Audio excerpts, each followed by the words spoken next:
where is this anger coming from? What is it trying to tell me? And what is my body feeling? And I really like to help people see physical ways in which that anger is showing up, physical ways in which they can understand what's going on in their body and really staying with those feelings. For a lot of men, that form of dysregulation is like the acceptable one, right? It's like it's unacceptable for a lot of guys to cry, to, get dysregulated in like a needy way. And so what happens is for a lot of men, a lot of our emotions get channeled through the gates of anger. Having a space where you are allowed to talk about that and to say why there is this anger, where is it coming from, and just express it and let it out, and then just sitting with it, allowing this message to be heard. And that's where I think the healing begins, and you can begin to release it and go past it. All right, Linnea, welcome to the Man Talks show. How are you doing today? Thank you. I'm doing very well. Thank you so much for having me. I am very honored to have you here, and I'm very much looking forward to this conversation. This is a topic that a tremendous amount of people are talking about, are interested in, want to know about. There's also a ton of, in my opinion, crappy information that's out there. And so when I saw your book, I was very excited to have this conversation. So let's just start with the big question, and we'll kind of get in, to the weeds on this front. But what is a dysregulated nervous system, and why should we know about the differences between dysregulated and regulated? So I think it's really important, because one of the problems that everybody struggles with is we see symptoms from the lens of fixing it. Like, how can I get rid of this symptom as soon as possible? So we get into this analytical mode where, we're understand the problem, we're analyzing it, we are looking for solutions, we're scouring the internet, we're looking, we're speaking with our doctors. And so, if it's anxiety, it's burnout, it's fatigue, or one of the many ways that dysregulation shows up, like chronic symptoms, IBS, skin problems. So many people suffer from rashes and from skin problems, and they don't understand that most of the times the underlying cause is not necessarily in the skin. That's a manifestation of an underlying problem. And so the medical system, of course, is designed to help us heal these symptoms and treat these symptoms, but most of the times isn't really designed to help us understand the underlying causes and what's going on beneath the surface. And so we sort of need to become our own chief medical officers, where we start understanding the causes and understanding who are, the medical professionals that we want to bring in, who are, experts that we want to involve, and how are we going about healing these problems. So the thing I see the most is that people get frustrated because they start to, work on a symptom, and then something they do works well, but then they either discontinue it or something happens, and so they sort of let go of this fix they have found. And so what happens is the symptom comes back, or another symptoms pops up. So it's really important that we understand that in order to really address things so that we are not constantly chasing symptoms and constantly trying to fix them, we need to have a very comprehensive approach to our health. And so, of course, if we have an acute situation, most of the times we just go to the doctor and we fix it.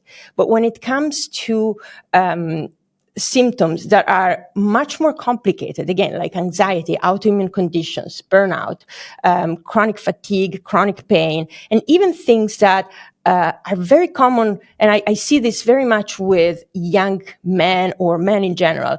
Things like depersonalization, derealization, dissociation, all these dissociative symptoms that can get really scary, can be really scary and hard to understand. Or even things like extreme sensitivities and this just sensory overload. All these things are in one way or the other related to how our nervous system is working and whether we have all of, what I call the pillars of nervous system health in place. And so essentially it's the mind, the body, connection, and spirituality. And this is based on actually something that emerged from the medical world. So doctors realized, I would say about 100 years ago now, that there's something more than the method that we usually apply. But it's more complicated to apply this system, especially for doctors and for the medical system. So usually when we go to the doctor, they don't have the time, to talk about how our body feels, how our mind feels, how our connection and social aspects go, and how spiritual we feel. But we did understand, and the biopsychosocial model, which was introduced, many years ago, it's been around forever, but we have not been able to really implement it. And I think the single most important factor that is going to change this isn't really how quickly the medical system is going to adapt to this new model, but it's how much we are able to take this upon ourselves. This is our health. So once we understand and we know that this is the way to achieve that, that comprehensive health and eventually get rid of those symptoms and manage those symptoms in a long-term way, that's when the change happens. So the medical system needs to work in a different way. It can really, support this way of healing yet. But once we take this upon ourselves and we empower ourselves with the right knowledge and the right actions, this is going to change the lives of people. It's not just going to, make those symptoms go away, which is what everybody wants, but it's just going to give people a clear path to more fulfilling life.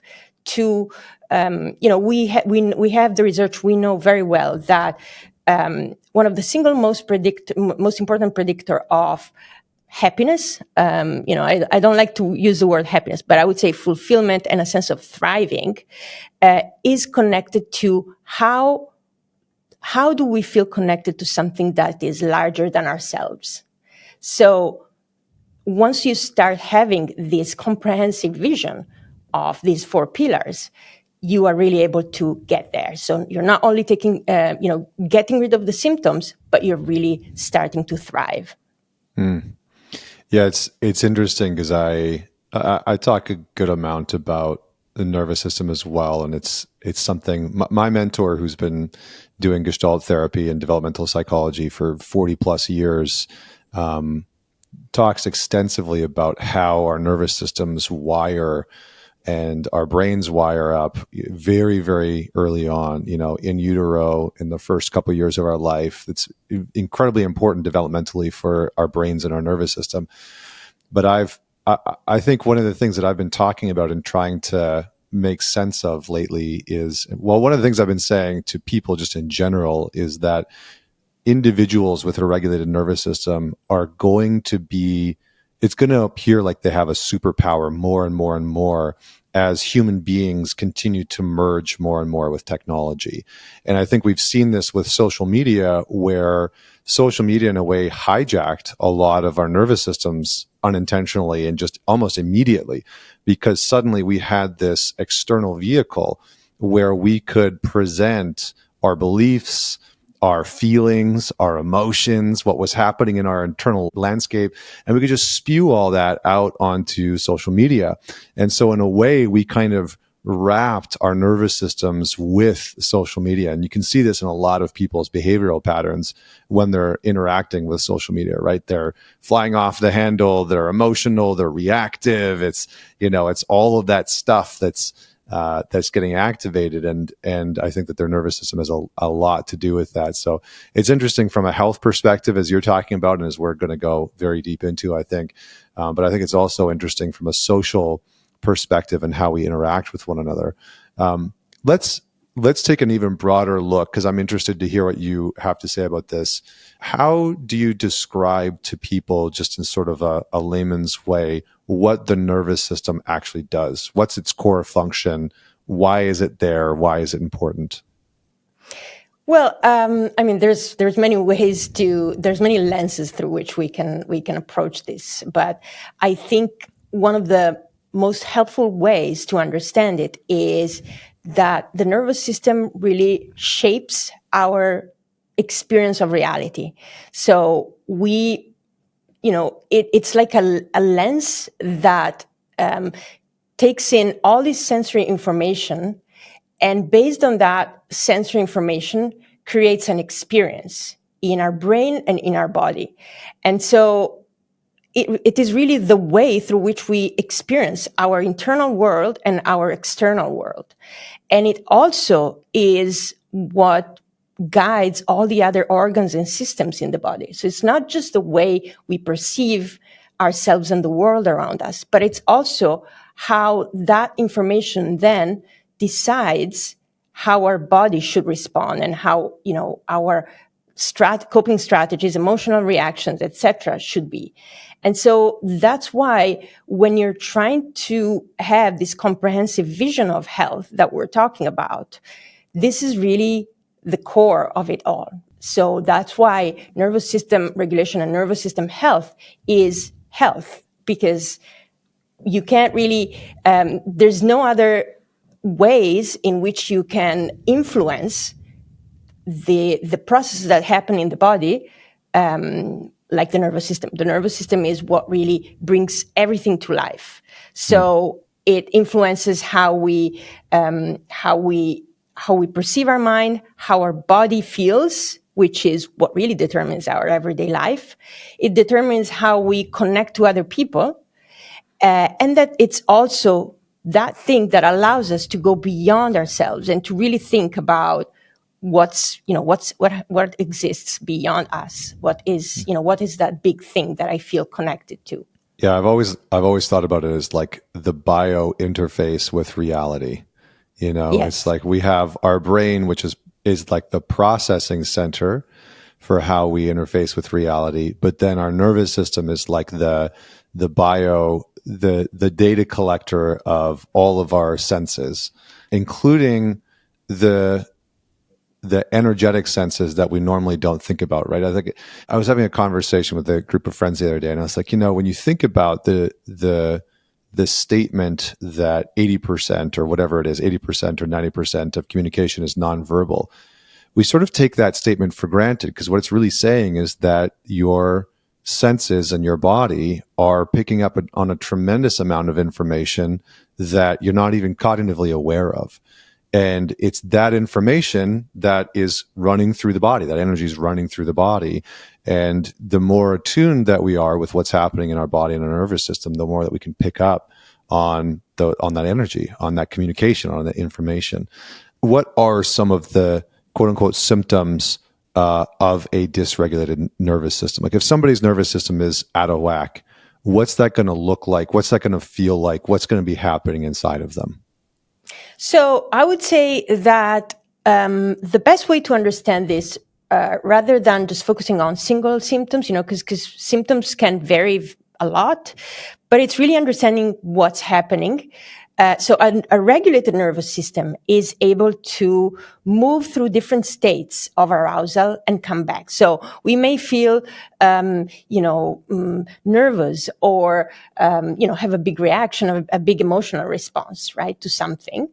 But then we're able to go back to a state of baseline, to a state of regulation, once that stressor goes away, or once the situation has changed.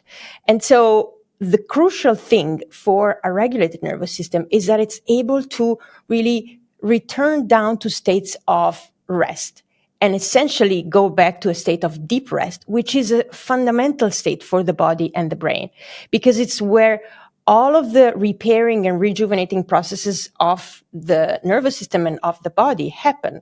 So once our nervous system becomes wired up and becomes dysregulated, we are not able to return to that state of baseline and and access that deep rest as easily. And sometimes we cannot access it at all. So that's where things really become a problem. So, for example, let's say you have an interaction with someone, you get angry, and then you both go about your life. When you continue ruminating on this, and even maybe later on during the day, you still feel in your body that sense of tension, that sense of you feel disrupted. It means that your nervous system is having a hard time returning to a state of baseline. And sometimes, you keep ruminating on that even at night, even during the evening, and it disrupts your sleep. So when this becomes the reality of your life, like your everyday life, you're constantly triggered, you're constantly having a hard time returning to a state of regulation. Maybe you work so hard and then even during the weekend, you can't really log off and relax completely, right? Maybe you're constantly checking your phone, or you're not in a state of full regulation. So when this only happens for a few days, even a few weeks, sometimes even a few months, it's not a problem because your nervous system is equipped to navigate through these periods of intense stress and then recover. But once this becomes the norm, and it goes on for years, for months or years, your body and nervous system get to a state where they begin to accumulate the damage. So you're not maybe able to see it in the beginning, but this constant state of being wired up, not being able to access a state of restorative sleep or just rest, just calm. This really takes a toll on your body and your nervous system. And that's why over time you can start seeing all those chronic symptoms, the anxiety, the autoimmune conditions, the chronic pain, chronic fatigue, the tension, the inflammation, IBS, like all of those symptoms start to pop up. So I think the way that it's really important to start thinking about dysregulation is, how does my nervous system respond? How does my stress response work? And how flexible is it? Because if we wait for those symptoms to pop up, it's not too late because we can still reverse them, but we want to be able to identify the problems much earlier than they start showing up as symptoms. And so what we say to people is, we give them ways to sort of self-assess their dysregulation. We don't have a lot of, validated assessments yet for this. And I think it's absolutely crucial that people spend time understanding and learning about their stress response and what are the components and how their stress response is, because it's different for each of us. And then understand how dysregulated they are. And so that's why, we created this assessment to help people sort of get a feeling of where they are. Because if we start waiting for those symptoms to accumulate and show up, the damage is already there. And then we need to work a lot more and a lot longer to, get rid of those symptoms and to just bring our body and brain in a state of, health and regulation and thriving. And so that's why I'm a big proponent of, learning about your stress response, learning about what's going on, and starting to see the signs of dysregulation early on. I really love the way you described that, like the flexibility of being able to go through something conflict oriented or go through a stressful situation and then return to a kind of homeostasis or a baseline. And I think it's interesting because as you were talking about that, what came up for me was like HRV, like your heart rate variability. And your heart rate variability is linked to your heart's ability to increase rapidly, right? So to rise, your heart rate to rise. And then after going through some type of extraneous output to then return back to your resting heart rate. And that plays a huge role in your HRV, which is a very important indicator for your heart health and just your general overall health. So I love this notion of like being able to go through that peak, go through that stress, and then to be able to return back down to a baseline. And I know for a lot of guys, myself included in my past, it was very challenging for me to do that, where I almost needed external substances to help me return back to baseline. You know, I needed to go watch porn. I needed to go smoke some weed. I needed to go have a drink. You know, I needed to do something to help me return back to a sort of like a normal state. And I've noticed that for a lot of men, we outsource that quote unquote down regulation, as I'm sure we'll talk about. I would outsource to external things to help me down regulate, to help me feel a little bit better. You referred to stress response. Are you just referring to external things causing us stress? Are you talking about our internal response to stress? I just wanted to clarify that. Yeah, well, so there's one thing I wanted to say. I think you really touched on an important point, which is that what I see particularly, like this is a widespread problem, but I think particularly men, and I see that, you know, with my partner and with my young kids, a lot of it is about suppressing those emotions. It's just checking out in a way so that we don't need to work with them. We don't need to process them. And that's how we create the conditions for anger to show up later in life as a way. Like anger is a very cognitive emotion, and it's a very it's a very smart emotion. It's a way for us to store everything that we don't want to face because it makes us feel vulnerable. It makes us feel weak. And so we store that away and we cover it with anger. It's a very interesting emotion to study and to understand. And it's always the first one. It's very often the first one to show up for people who apparently have everything together. But anger shows that there's something down there underneath all this facade that needs to be addressed. And so I see a lot, particularly of men who, you know, this anger shows up as sometimes a very, you know, a very functional coping strategy because it allows us to, you know, use that anger in a positive way. That's something that is also that you hear, and then, you know, you hear about you know, these management strategies for anger. But the reality is that anger is just a messenger. I like to consider anger a messenger. It's a messenger for something that is underneath, something that maybe you have avoided addressing because, you know, maybe you checked out through substances, through hard working, through going through one relationship after the other. So there's many ways that we are, you know, checking out, and but once we really want to go deeper, you know, we sort of need to understand, okay, where is this anger coming from? What is it trying to tell me? And what is my body feeling? And I really like to help people see physical ways in which that anger is showing up, physical ways in which they can, you know, understand what's going on in their body and really staying with those feelings. So anyway, this is something that, you know, it's, I think you touched something really important with that idea. So I was pulling up this.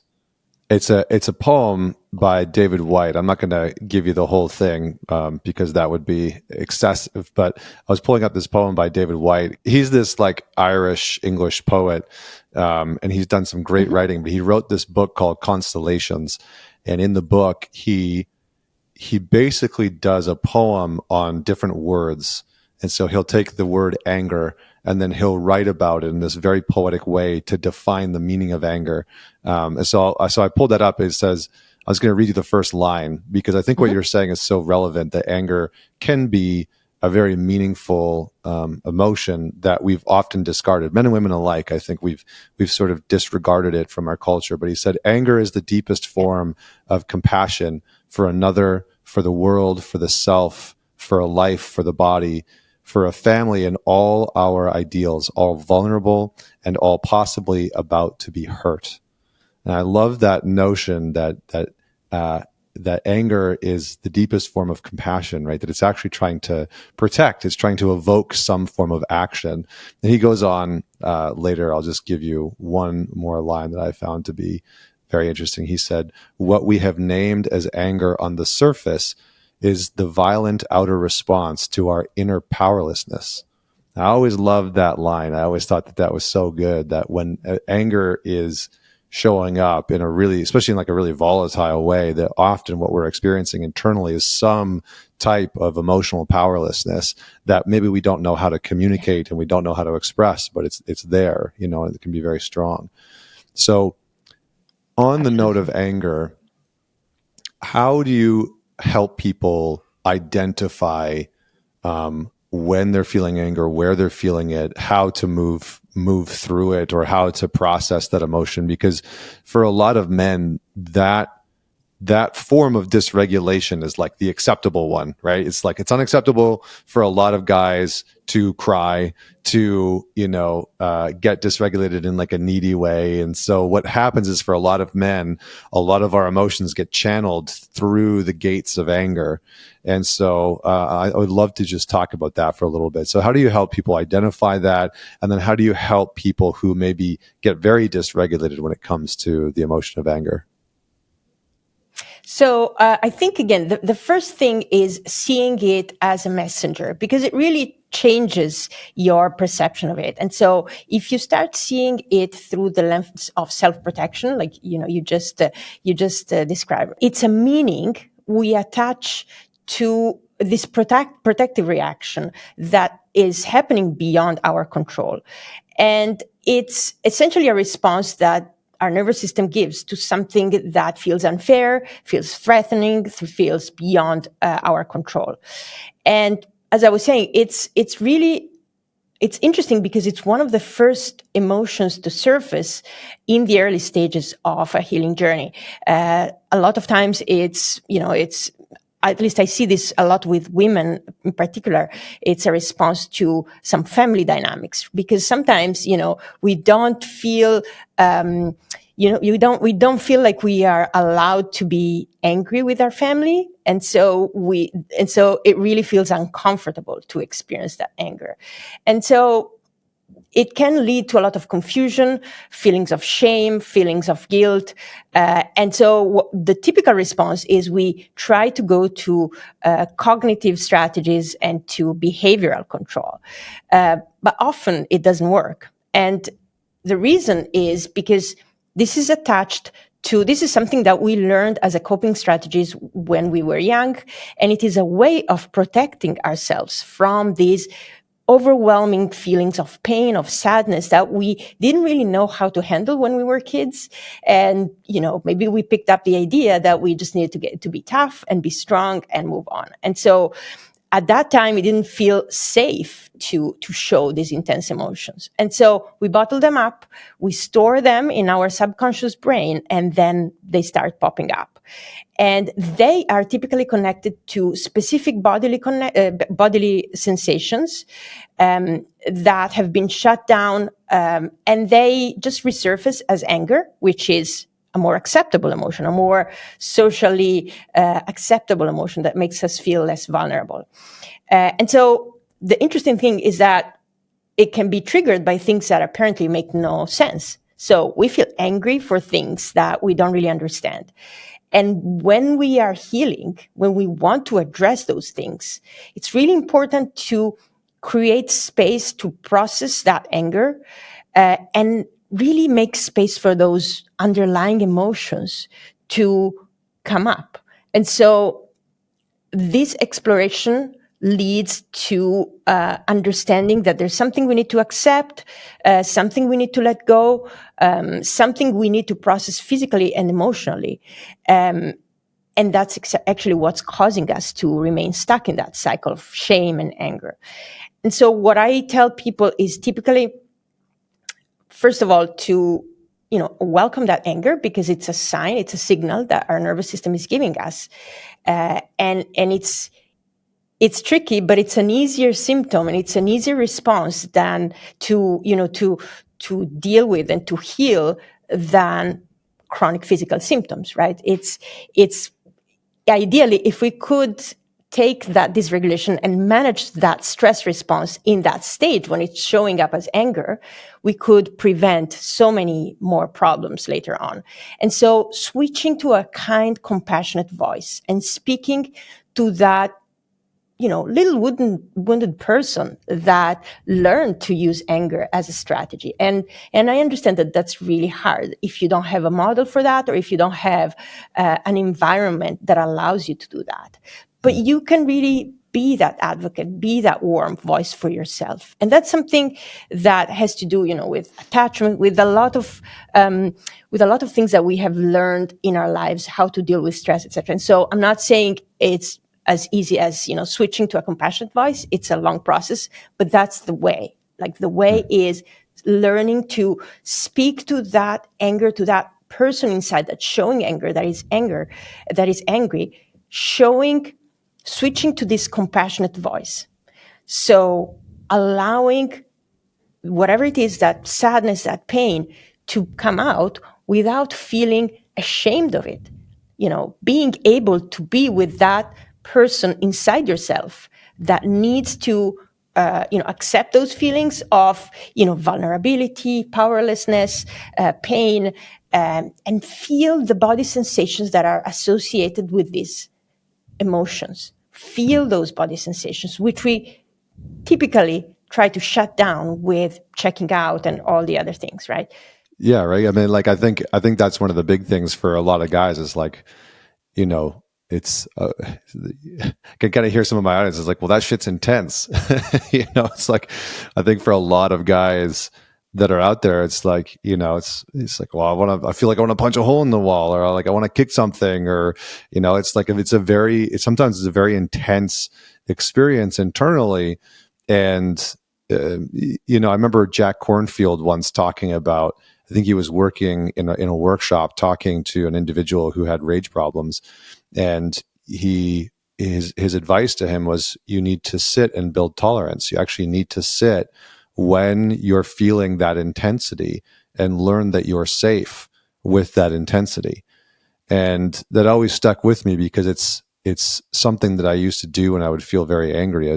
I called it the fire meditation. I would just sit and I would meditate when I was, feeling overrun and overwhelmed and frustrated. And it was like the last thing I wanted to do. And maybe that doesn't work for every single human being, but for me, it was what I knew I needed to do. And so I just wanted to drop that in there because it's like, it's hard, right? It's like that intensity that shows up can be hard to deal with sometimes. I think for many people who have problems with rage, like very intense anger, it's also about processing that with someone else, like within the context of a therapeutic relationship or a community, because it's really hard to do that alone. For other people, it's also about allowing that anger. Like, they feel that anger, but they bottle it up. And I know for me, one of the crucial things was being able to process this, with my mentor, with my teacher, being like, having someone who gave me the space for that anger to, that I didn't feel like I was entitled to it. So having a space where you are allowed and to talk about that and to say why there is this anger, where is it coming from, and just express it and let it out. And then just sitting with it, sitting with those sensations, sitting with those feelings, and just allowing this message to be heard. And that's where I think the healing begins, and you can begin to release it and go past it. And so I think it's about going past it, getting to the core of the message that it's trying to convey. Mm-hmm. Mm-hmm. So good. How much of how we as individuals, how we relate to our nervous system is a byproduct of how we saw our parents dealing with their own? Like, how much of our nervous system is wired to our parents? I think it's like the question that a lot of people have. So it's a very tricky response, because there's two sides of this. One is, of course, your childhood and how you grew up has a huge impact on particularly how you regulate stress. There's a wonderful model, the calibration model by Marco Del Giudice. I think it was published in 2014, and I love that model because it's this idea of your stress response constantly calibrating to the external circumstances and learning how to respond to stressors depending on the circumstances. And so of course, there is a genetic component to this. So some of the things that are related to how we respond and cope, emotional strategy, physical strategy, bodily strategies, all our coping mechanisms, are in part related to our wiring, right? So I talk a lot about sensitivity. We all have a different level of sensitivity, and that is, of course, something that depends a lot on our genes. But then other components are completely related to what you're exposed to. And so, of course, the way you are raised in your childhood, and not just what your parents taught you in terms of emotional regulation and self-regulation, but also the circumstances. You can have greatly skilled parents who taught you everything about emotional regulation, but if you're living in poverty, if you're living in war, if you're living in extreme conditions, that stress is going to affect your nervous system, no matter how great your parents' strategies are. So there are situations that are beyond our control.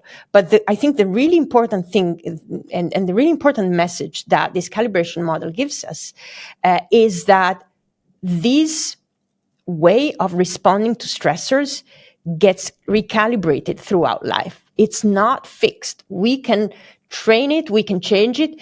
External circumstances and life, things that happen in life, getting married, getting divorced, having children, going through life events, all these situations present major opportunities for our nervous system to recalibrate the way we respond to stress, but also our willingness to go through a healing journey and to learn these skills. Our nervous system is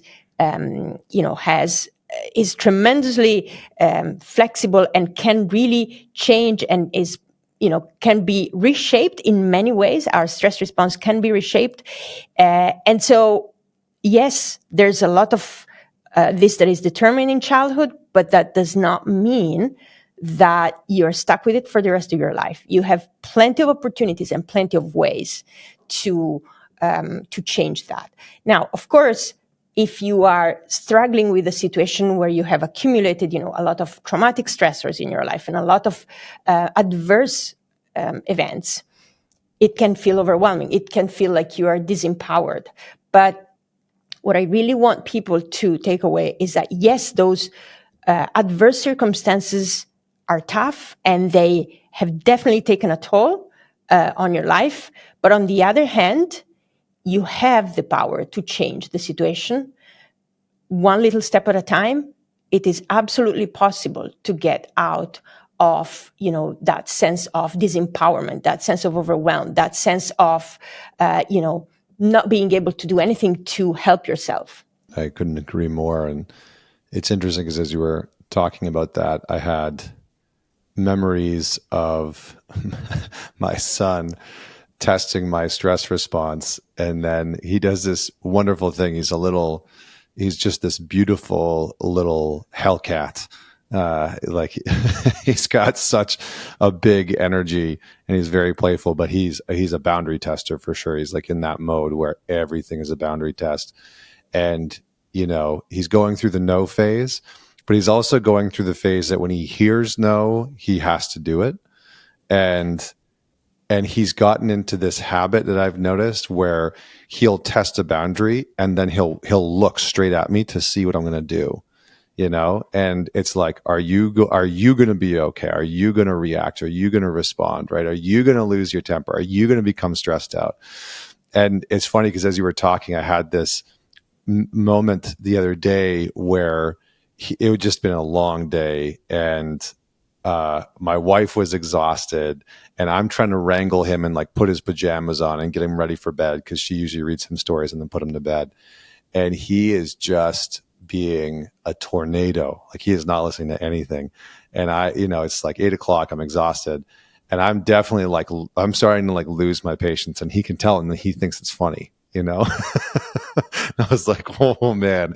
And it was so funny because I was definitely worked up, and I got my wife and I was like, look, I'm not going to be good at handling this anymore. You need to take over right now, because like daddy's about to be pissed, And so she came in and she started reading him his stories, and I said, okay, night, night. And he looked at me and he did something that he never did. It's almost like he could tell that I was on that edge. And he looked at me and he said, Dad, a kiss? And so he wanted me to come and give him a kiss. And I was like, oh, you're so dialed in. You're so tuned in. You're such a little monster, like brilliant, But it's so interesting how kids, like, they're so tuned in. He's so tuned in to my system and to my wife's system, and where our nervous systems are at and where our stress levels are at. And, trying to figure out for himself, can I be okay when you're stressed? Can I do something wrong and still be okay? And my mentor has this great saying, which is, that attachment is built in the moments where we go through a hard time and come out the other side okay. And the more that we can do that, go through hardship, go through conflict, go through a hard time, and come out the other side with somebody in relationship, with connection, right, with intimacy, that's what builds secure attachment. And I can just see it in him in all of these beautiful moments where he's pushing my buttons intentionally. Like, he knows he's pushing my buttons, and he's trying to see, can you and I, Dad, go through a hard time and come out the other side okay? And I'm like, yes, buddy, like, of course. So it's just interesting, because as you were talking about that was all playing out inside of me. And I was like, man, it's so interesting. And I think one of the things, I don't know, I think I particularly relate to this because as a mother of four, I had 4 kids in less than 5 years. And so you can imagine the amount of dysregulation and of craziness. Lack of sleep? How did you sleep? Oh, we didn't. I had a lot of issues with sleep for a long time. Yeah, and interestingly, I was already well into my healing journey, and still I became completely dysregulated for some time. But that just, I guess, it shows the power of this work, because even through all the dysregulation, being able to, like, understanding that and knowing that I had the power to bounce back from this, and that it was okay to go through that. It's a part of human life. Billions of humans have gone through it before us, and we don't need to be extremely concerned. And I think not just for ourselves, but I was talking about, the adaptive calibration model before. One of the interesting things about this model is that one of the findings was that actually a little bit of stress and a little bit of adversity in early childhood is not necessarily a negative thing. So what they found was that when you are actually able to, when the child goes through a little bit of adversity and a little bit of stress, it's one of the most resilient models that they studied afterwards over the years. And so I think it's really important for people who either struggle with relationships, but especially for parents, it's really important to also normalize the idea that we don't always have to get it perfect. We don't always have to, be brilliant at regulating ourselves. It's okay to become dysregulated at times. It's okay to go through periods of intense stress. It's really important whenever possible to repair those ruptures. Whenever we are in a situation where we just lost it and we didn't go through the best parenting model, we didn't show the best parenting model to our kid, and that's okay. And so I guess to answer your question, I'm just very compassionate to myself and to my kids, and I know that good enough is the best way to, is the best goal. I don't need to aim for perfection. I love that. Yeah, because I always see these the Instagram reels of gentle parenting and all these parents talking so softly to their kids, and I'm like, yeah, that's not me sometimes, I'm like, you here now, let's go. Because he's he gets it, he gets it. Anyway, let's continue on. Let's shift gears a little bit. I want to start to talk about, in the book, you write about the 5-stage plan to reverse nervous system regulation. I would love to dive into that a little bit. I want to just first talk about sensitivity. Is it important to develop a sensitivity within your connection to your nervous system, or is it more about understanding your pre-existing nervous system sensitivity? For me, it's very much about understanding, the biology of dysregulation. So, first of all, when it comes to sensitivity, it's really important to frame it as not as, this idea of, vulnerability or being weak, which is something that we're sort of conditioned to think about. But it's just a biological norm.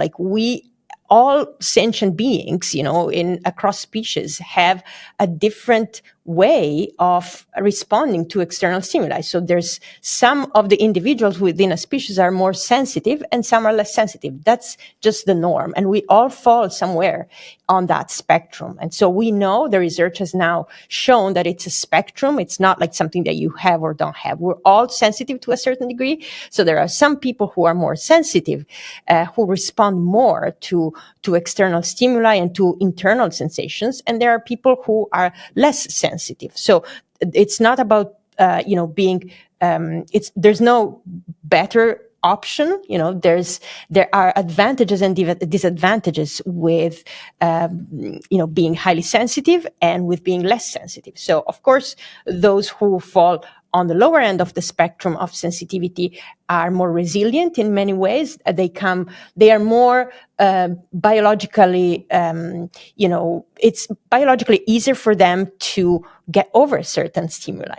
Whereas people who are highly sensitive process things much more deeply. They respond more intensely to things. And so they have the advantage of having these extremely creative way of dealing with the world, of just feeling things more. They feel poetry, they feel art, they feel things that happen in the world. They feel them much more. So that comes with a lot of advantages, but it also comes with some downsides. And we know that people who fall on the higher end of the spectrum of sensitivity tend to become dysregulated more. So that's not to be mixed up with dysregulation. So you can be highly sensitive and you can be regulated, and you can be dysregulated, have, not being highly sensitive, but manifest and show up with some symptoms of, sensory overload or hypersensitivity to certain things. That doesn't necessarily mean that you are highly sensitive. It can simply mean that your nervous system is over responding because of dysregulation. So it gets overwhelmed, and, saturated more easily. Right. So I think it's really important to understand this thing, because a lot of people tend to think that they somehow overlap, and they're completely different things. So that's why I was saying it's really important to understand, the biology of dysregulation and understanding what's going on. And also another thing that always comes in the way. Like we hear a lot of talks about trauma, et cetera, et cetera. And so I think it's really helpful to see this through the lens of how is my brain wired to process stress. So we've talked about, how we learn to respond to stress in our early years, and how that is the single, like the way we respond to stress is absolutely, the foundation of how well we can, go through life. And so if we are experiencing symptoms of dysregulation, that's the first thing we should look at.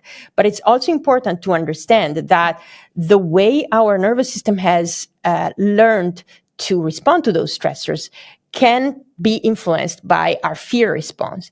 So our brain is particularly quick and particularly smart in learning from experience. And so whenever we go through something that triggers our fear response, we are disproportionately likely to learn from that experience, from that negative or fearful experience.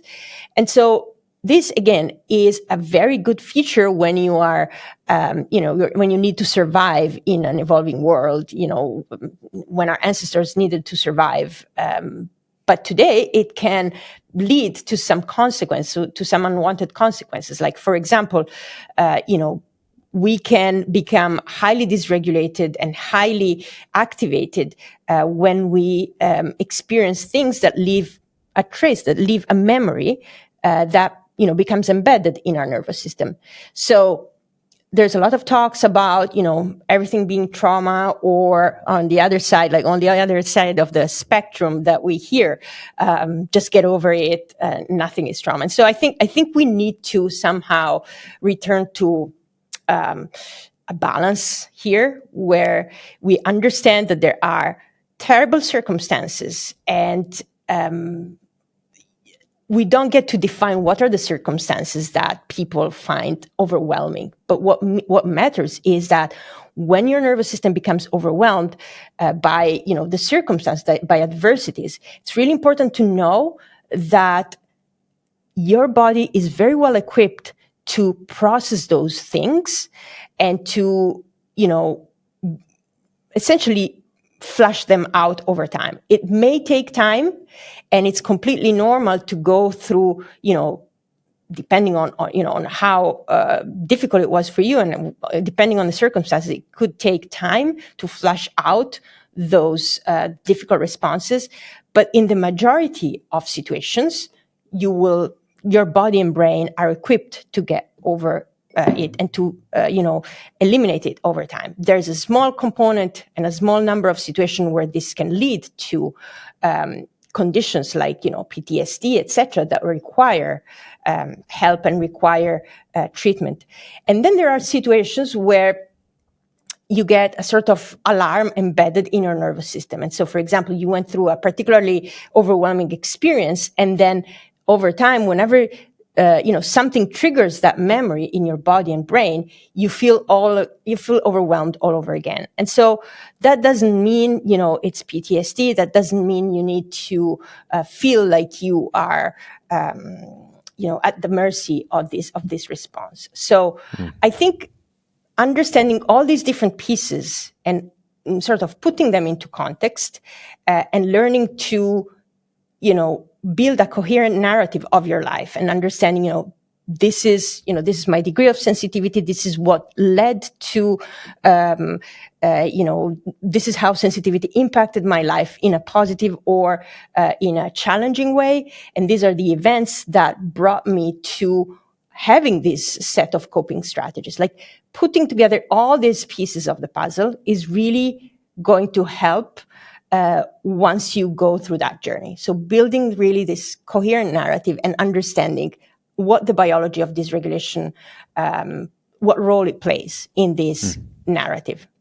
What's interesting, I mean, there's so many strings that I could pull out with what you just said, because there's a few different threads in there that I think are really important. But I remember interviewing a Navy SEAL about a year and a half ago who had been I think he had stepped on an IED and had his basically it went off and it blew off his legs, and he was on the show and we were talking about what it takes to be a Navy SEAL. And one of the things that I found was interesting was a lot of those men have an inherent heightened threshold for stress, that they are able to process and break down stress at a very high level, and they're able to be under very stressful situations. Like, you're probably not having somebody that's like a HSP, like a highly sensitive person that's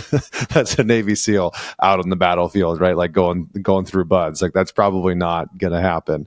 And we talked about that, and I said, what do you think allows guys to go and be Navy SEALs? And he said it's this high tolerance for stress. And sometimes there's other pieces in there, like high levels of psychopathy and whatnot. But that was a huge piece of it. Just before we move on, do you feel like we have covered in a robust enough way the biology of dysregulation? Do you feel like we've painted a good picture, or is there anything else that you would want to touch on? I could introduce this Alertness Elevator, which is a model that I explain in the book. What are the different stages of the alarm, and how can people tune into it? Yeah, so I think this really helps with understanding your stress response in real time, right? So we have sort of painted a picture of understanding what causes this stress response? Why is my stress response this way versus someone else's stress response, and understanding it. But I think then when we are in real time, we're dealing with certain body and physical sensations or mental and emotional responses. Like, how do we understand what's going on? And so we created this Alertness Elevator model, which is based on the research of Elisa Apple and other researchers in the field of the stress response, which, by the way, in the last 10 years, especially with the COVID pandemic, has blown up. So we have so much new research coming out, and that's why we understand it so much better. And so we understand that it's a lot more complicated than previously thought, than previous models. And so this Alertness Elevator, I think, can help people in real time to understand what they're going through. And so the first, if we imagine this, I have an illustration in the book, but if we imagine this as as an elevator moving up and down, at the bottom, there's the blue state. Now, this is the state I was referring before when I was talking about accessing deep rest. And that's where we need to spend time, because that's where we feel calm, relaxed. Our heart is, beating slow. We have this slow, deep breath. So this is the state where all those reparatory processes of the body happen. And that's why we need to access this state on a regular basis. And so that's why sleep is so important, but also meditation and other states where we are deeply resting allow us to access this state. And so from an emotional point, of course, if you're not sleeping, you may feel very peaceful, serene, completely at peace with the world. And so also your vision of the world is as a peaceful place in this state, right? You feel completely at rest. If we move a little bit up the elevator, we get to the green state. This is where our parasympathetic and sympathetic nervous systems, these different branches of the autonomic nervous system are sort of at balance. So they are both activated, but the sympathetic response is not too predominant, right? So this is where we feel in our flow state. So we are present, we are very focused, we're doing our best work. We have a steady pulse. We have our breathing reaches our belly. So we're in a state of flow. Our muscles are relaxed, and we feel positive. We feel calm. We feel like we have things under control. We feel like we can do our best work, and we are creative. This is where we do our best creative work, and we connect with other people. And so the world feels like really a place where we can, like a place of opportunity, where we can connect with other people. We can do great things. Now, if we move a little bit further up, and we go to this yellow state, which we call the yellow state. I call this, the treadmill of cognitive activation, because this is where we tend to spend so much time, especially in our busy lives, in the modern world, where we are constantly, there's something going on constantly, and our brain can never return to a state of calm. So spending a lot of time in this yellow state, this is where we are, ruminating, catastrophizing, worrying.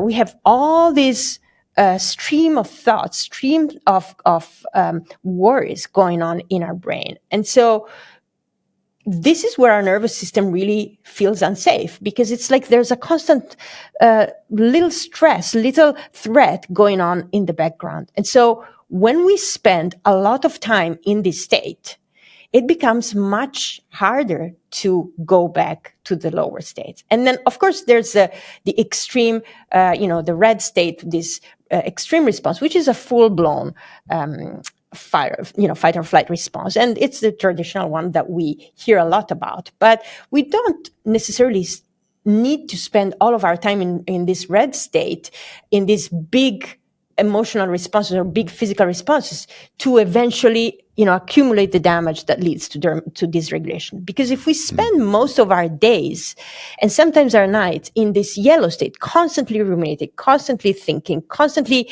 busy, our nervous system essentially learns to spend most of the time there, and it becomes wired for that state. It becomes a lot harder to move down to the states, to the green and blue states. And that's why the retraining process really involves spending and moving down from these states, like becoming cognitively aware, becoming aware, and taking the steps so that our body and mind can return to those two states.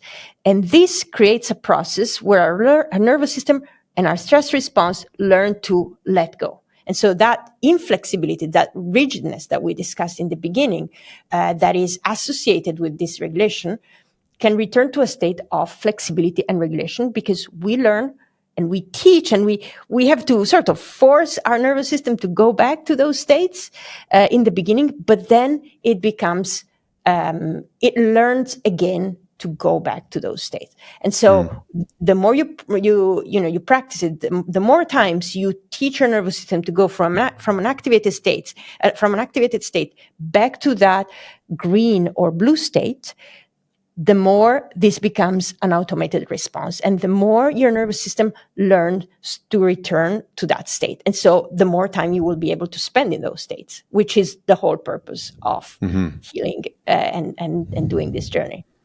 I love that. Well, thanks for breaking that down, because when I got your book and I started to go through it, that Alertness Elevator was definitely one of the things that stood out to me. I was like, this is so good. This is so simple.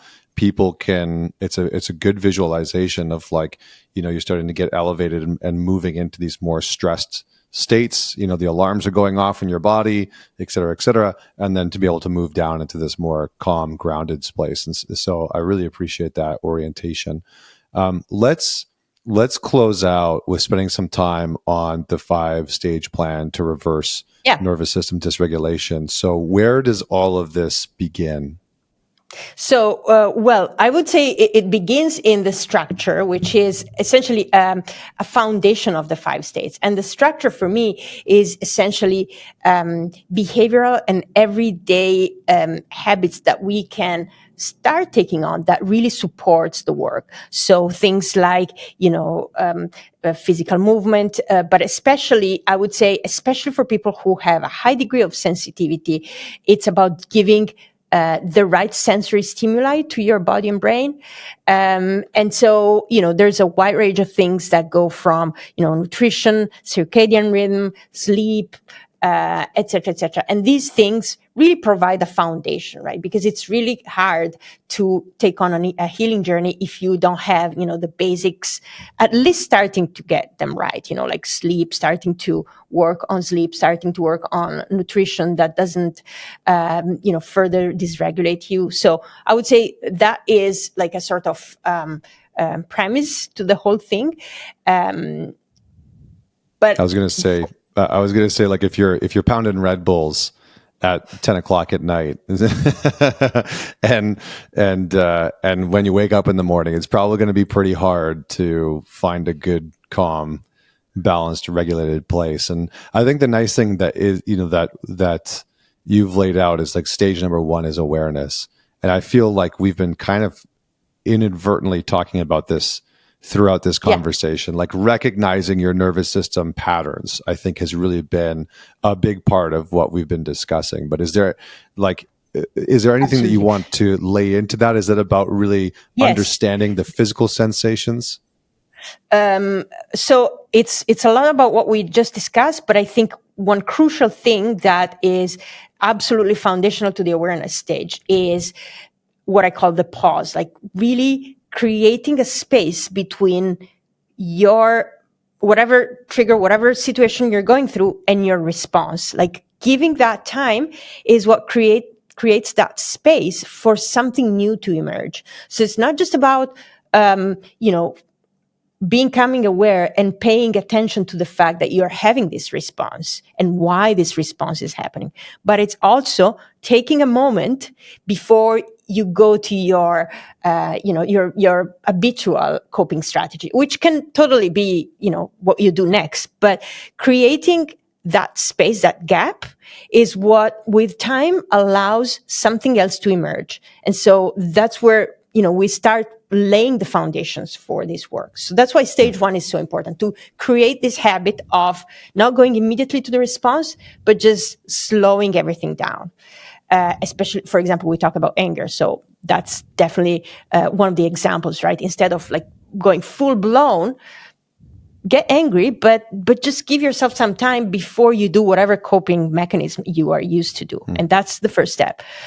In stage two, regulation, that's where we bring in the body. So we introduce these short body-based interventions so that you can essentially create change how you're feeling by creating a sense of safety, a state of regulation in the body. So this is the stage where we see a lot of results and aha moments for people, because they realize that by doing these very simple practices, they start feeling more in control of how their body and brain respond to situations. And so this is, I would say these two stages alone are enough for people usually to get relief within the first few weeks. But then comes, the restoration part, which is where we need to go. Can you give an example of the body-based exercise? Like when you're saying that, is that, because I think that just to contextualize it for the listener, and so that they have something that they can be like, oh, I can go and do that. I can try that. So this is where somatic practices come into place, right? We hear a lot about somatic practices. Somatic practices are simply physical, practices, body practices, where we are essentially changing something in our physical response, and that change at the body level creates a change at the central level. So, for example, the physiological side, or just a relaxation practice, like things that engage a certain group of muscles or a certain group of sensations that essentially create a change and sort of force the body to relax. This relaxation, this letting go at the body level, creates a change in the way we perceive that emotion, because physical response and emotional response are, the two sides of the same coin. So if we change one, we are bound to change the other. And so because it's very difficult to change the mind with the mind, we're changing it with the body. So we're using the body essentially to create that change, that shift at the emotional level. And it works really, really well. And so once you start doing that many times, you're retraining your nervous system to move from those higher states in the alertness elevator that we discussed to the lower states. And when you start doing that again and again and again, that's where neuroplasticity comes in, and your body starts to do that automatically. And you learn to let go more easily without having to put all the effort into it. So that's why these two stages are so foundational. And does the embodiment exercise or the somatic exercise, like, can you give a tangible example? Like, would it be doing like a box breathing? Would it be doing something like, laying on the ground and bringing? So if we just want to keep it to the breath, which is a very it's a very powerful way to regulate in the moment. One of the most effective that's been proven by research by David Spiegel and Stanford, even more effective than meditation, this physiological sigh. I can show it to you. It's essentially two in breath, but like, so you're doing two in breaths and then a slow, long out breath. So in these two in breaths, essentially what you do is first you reach, let's say, halfway through your lungs, and then you completely fill your lungs in the second part of the in breath. So it's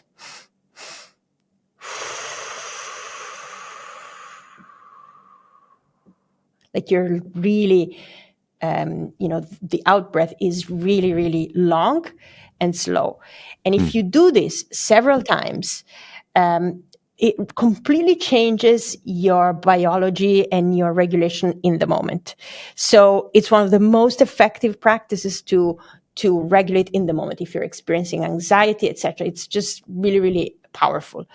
I'm also a big proponent of somatic practices that essentially relax the neck and shoulder area, because these are areas where we typically tense and carry a lot of tension whenever we are stressed, and then releasing, the area of, the abdomen and the lungs, etc. Like really releasing all of the upper part of the body, like the tension that is held at the upper part of the body.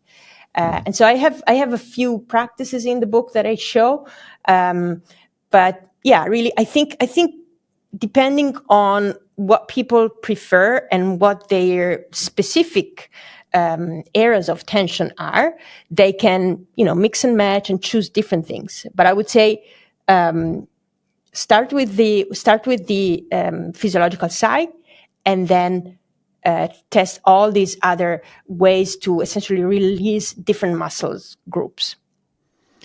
Yeah, it's funny because so my background was in music. I was a classical singer, and I joke around on the podcast a lot that I have a degree in breathing, and like that's really all that I did. It was learn how to breathe properly and effectively, and in prolonged ways. And one of the fascinating things, like, I was a hockey player growing up, and so I carried, and I worked construction and worked out a whole bunch. And so when I actually started singing, I carried a tremendous amount of tension in my shoulders, across my chest, in my abdomen, in my upper back. And so I spent years inadvertently doing somatic releasing exercises. I went through Rolfing and it's like Feldenkrais, or I don't know. I went through all these different like modalities and learned how to like release tension in all my body, and it really was incredibly powerful because in hindsight, once I started to study psychology and the nervous system and the body, I was like, oh, that's what I was doing that entire time. Like, I was learning how to breathe and release tension and regulate my body. It's like, this is so wild.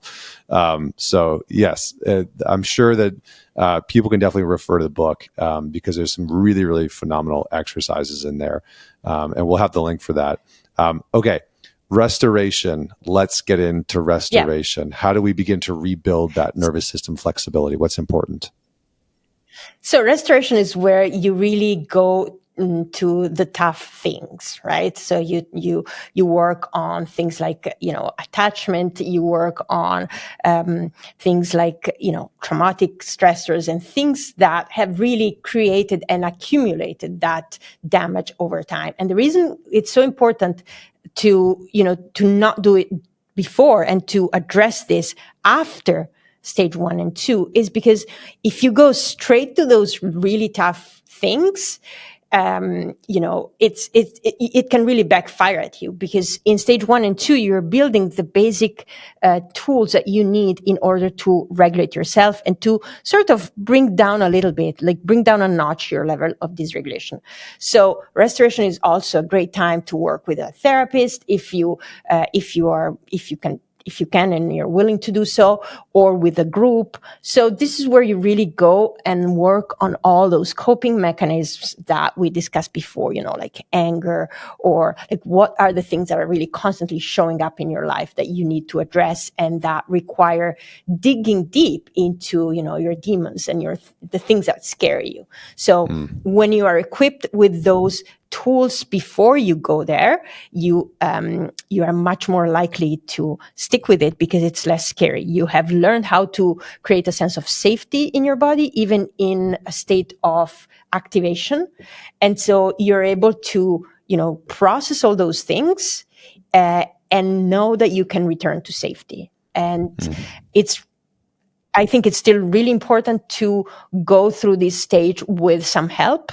So be it with a therapist, be it with a community like Heal Your Nervous System, or be it with, whatever is the situation. It can be a friend, it can be a mentor, different things for different people. But I think it's really important to see it as a stage where you're going to need to have someone with you. You don't want to go through, especially if you have to deal with very deep and very complicated matters, you want to do this with someone. And then we move to stage 4, connection. And this is where you are starting to become more regulated. You are starting to, untangle all of those problems. And so it's time to start connecting with other people in a different way. And so you can you can repair the relationships that you have struggled with, be it with your family, be it with your partner. And this is a stage where oftentimes you start feeling this sense of interconnectedness with others. You have developed a sense of compassion for other people. And so you can really become a parent, a leader from a different place, from a place of, someone who's done the work and who is ready to give back to others. And I think that's a really great stage to be with. And I have to say, whenever I see people reaching that stage in our community, it's where, they're ready to become mentors, they're ready to become, to give back. And it's a wonderful experience to go through that stage. And then the 5th and final stage, which I call expansion, is where essentially we have reached the full capabilities of our nervous system, and now we're ready to expand. We are ready to, use stress intentionally. We can use stress to expand our capacity, and we can use experiences of awe, which I talk a lot about in the book, because awe has become one of the hot topics of research. We know that it's so powerful to help us expand our capacity for intensity, for vitality, et cetera, et cetera. And so I'm not a big proponent of seeing a healing journey as a way to improve yourself or to sort of conform yourself to the outside narratives that we hear about, being performing in a certain way. But I think expansion is really that opportunity to leverage the amount of the big potential that our nervous system gives us. So we get to a place where we are thriving in our life, we're thriving in our relationships. We can still do more. Like it's almost limitless, the possibilities that we can achieve with a regulated nervous system. And so this stage is really very personal. And so I think when people have this big connection to something important, which can be, parenting, or it can be being in a relationship, or it can be, social justice or spirituality, or just anything that they feel matters to them, being in that expansion phase is where you really start feeling, how you can contribute in that great way to the world. And so it's a stage that I wish everyone could go through. I agree. I've definitely found that I have more capacity, the more that I've done this work for all sorts of stuff, whether it's my family, my friends, my mission, right? My purpose in life. So Well, thank you so much. I feel we could keep going. We are over time. I hope I'm not making you late for anything else. But this was No, a really absolutely. good. This was a really wonderful conversation.